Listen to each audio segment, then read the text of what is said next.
GST Council meeting, which concludes on Saturday, has a mixed outcome. Some measures have been taken which is pro-common man, including, reducing GST rate on fortified rice to 5% from existing 18% on welfare schemes, relief for patients, particularly for gene therapy, which is now exempt from GST. Other than that, there is a boost for UPI transaction where no GST for payment aggregator who do less than 2,000 rupees payment. Other than that, there are certain pro-farmer measure was also approved, including black pepper raisins supplied by agriculturists will not attract any GST is what GST Council has approved now.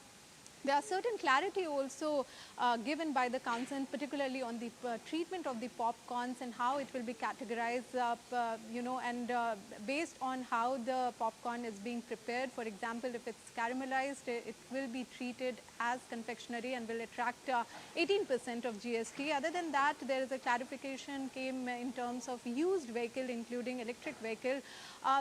There is no GST when the transaction is between individual and owner, but there will be a GST of 18% if a registered seller is getting into a resale transaction, and it will attract 18% GST on margin of that sale.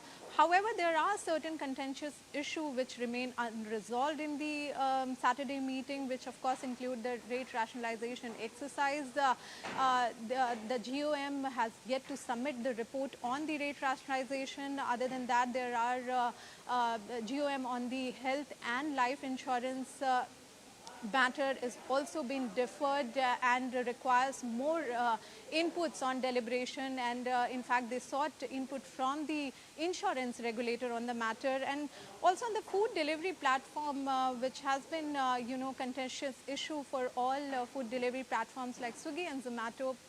There also the decision have been deferred, other than that, there also the compensation cess regime, the future of that, the way forward of that is also the GOM of that matter, dealing with that matter has sought more time, and that the report will also expected to be delayed. So in a nutshell, the council meeting was somewhere tried to sort of resolve taxation issues on certain matter and rate adjustment in some of the items, but on the major contentious issue we will see some decision maybe in the upcoming council meeting.